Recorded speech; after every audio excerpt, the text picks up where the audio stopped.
judge.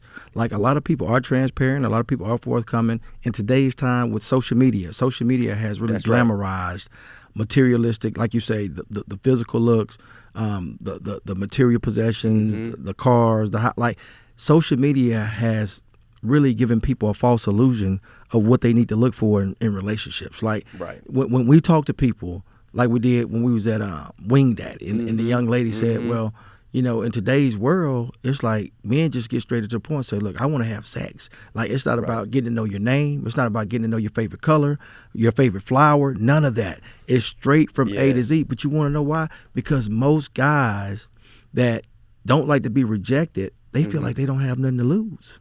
At the end, and they might not have the other intangibles that will showcase them to be a better quality target for the female that's looking for everything. Like, most people that we've talked to, it's like they all about build a man or build a woman. Like, I think everyone wants to have that perfect woman or man, but in reality, everybody has flaws. Like, you will never find that perfect individual, but you need to find the one that's perfect for you. Yeah. Like stop trying to turn everybody into Denzel or Kim Kardashian. Like, focus on what works for you, where you are in present day time. Because if you keep trying to create something that realistically can't be created, you're only setting yourself up for failure. Right. No, 100%.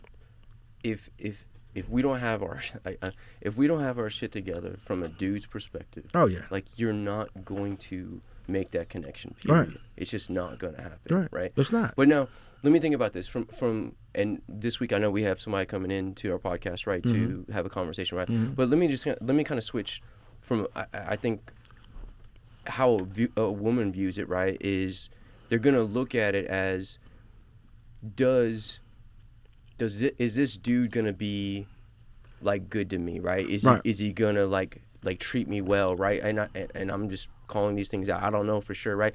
But like I think those are the things I think about, right? Like, hey, there's more of the mental connection right there, right? And I also think that there's like, I feel like the women that I've met in the past, like, are hesitant to take it like to the next level, right? Which, what I mean by that is take it to like a deeper level than just dating, right?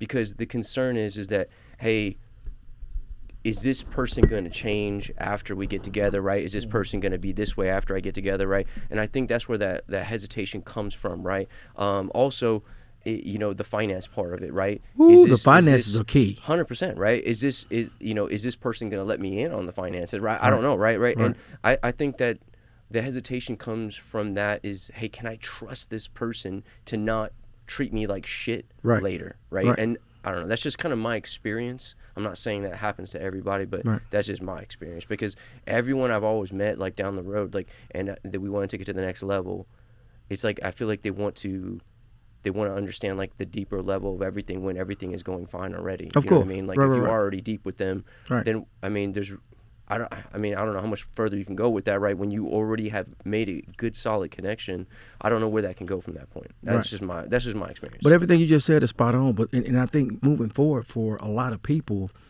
the criteria has to be much deeper than the physical. 100%. Because don't get me wrong, the physical is what everyone sees initially, but once you start the conversation, once you get a firm understanding of how a person thinks, how they problem solve, how they defuse conflict, how they manage the household, how are they with kids, how are they with finances. That's right. Like, there's a litmus test that has to be given on dates, unless you're just going through the motion. If you're not looking to find that life partner and establish something serious, well, all of that needs to be conveyed in the beginning, because when you spend a lot of time with a person, by default, you're going to develop feelings. You're going to develop your emotions will be roaring, because you feel like this individual is everything that you prayed for, everything that right now where you are in your life that complements what you have going on. Because let's be honest, throughout our lives, we go through different cycles, different chapters. What you would tolerate 20 years ago, you're probably not going to tolerate right now. That's right. Because when you're younger, you always think that I got time to just go through the motion. I got time. But and then now you're 45, you're 50. You know, we got gray hair. We're tired. You know, we got to work, pay these bills, inflation, recession, just deal with all these other coronavirus, deal with all these other variables that provide challenges on a day-to-day basis.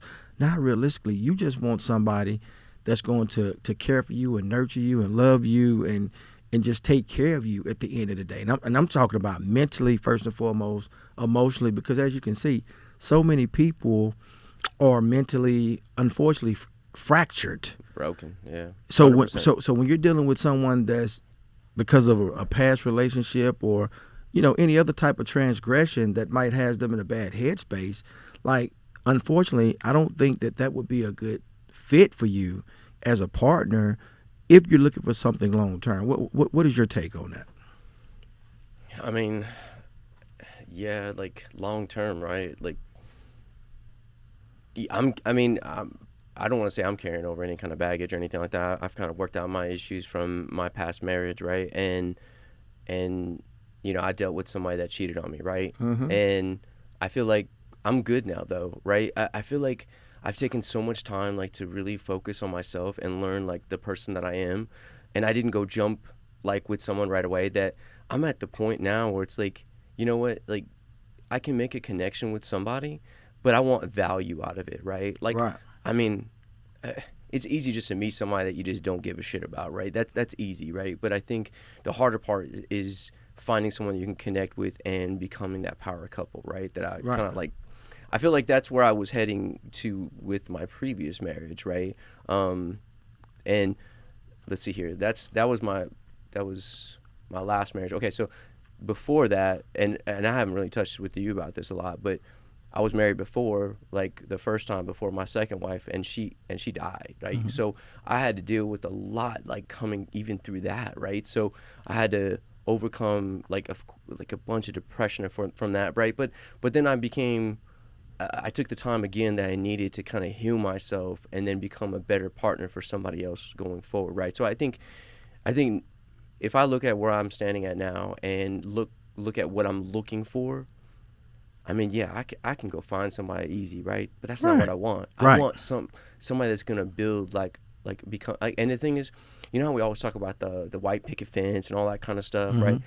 I don't really believe in that because it's not realistic, right? And that no matter who you're with, that's not real, right? I think that basically growing with somebody and basically building something together, whether it's a business, whatever the passion is in for both parties, right? And then build something together from that. That's what I feel like is the way I want to go, right? But think about what you just said, whether it's a business or something of that magnitude, guess what? At the end of the day, if you're building a business with someone, for example, that's going to bring you together because that's something you all are doing on a day-to-day basis. 100%. So think about it like Bezos, he and his wife in the garage built Amazon to a multi-billion-dollar platform. Now, unfortunately, Mr. Bezos created a wonder in eye, and he moved on once he reached all of his financial goals. But in most cases, you would think that because of the bond that you have with your spouse, and you've created a multi-billion-dollar platform where there's no other want in the world. Right. So when I see those type of situations, it makes me feel like, well, in his mind, once he got to the top, well, I don't need the person that helped me get there. And because you made it, like you're done, right? I mean, I hate that makes it sound like. I can't say like she used him, right? Because obviously she didn't know that he was going to make it like that, right? So I definitely don't want to make it seem like, hey, she was just there for that because he really didn't have much when they started anyway. So, but I think that I go back to like nothing's really made to last, right? Like nothing. But now, can you adapt? Can you adapt and change as time goes on and still like bring that person that you love flowers after like 10 years and tell them like how beautiful they are? 100%, right?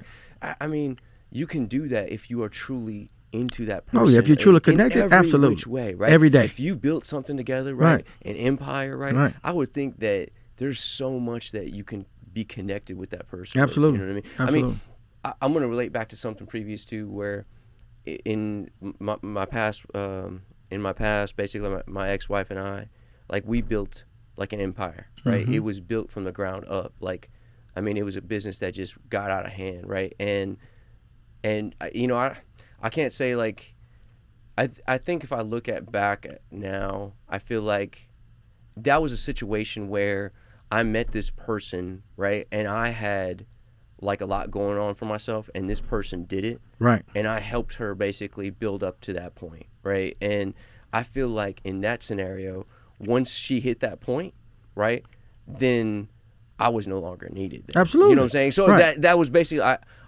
put it this way, I put myself out of a job in that way. Right. You know what I mean? And you didn't protect yourself. When you really think about I really it, didn't. I mean, because I put everything in it. I didn't think that because you were thinking from an emotional state. You were Yeah, thinking from a love, and- like you would never be yeah, betrayed. dude, You, yeah. you would never have your back turned on. And then I you, didn't think any of that stuff. You man. never, and it's sad to say this because I hate to say it. Even with my previous marriage, I never thought that my spouse would do the things that she did. Right. But it's like when you think you know people, in reality, a lot of times you truly don't. Like you really don't. You never know. You never know the type of selfish thought process that a person might have. You never know when someone's planning.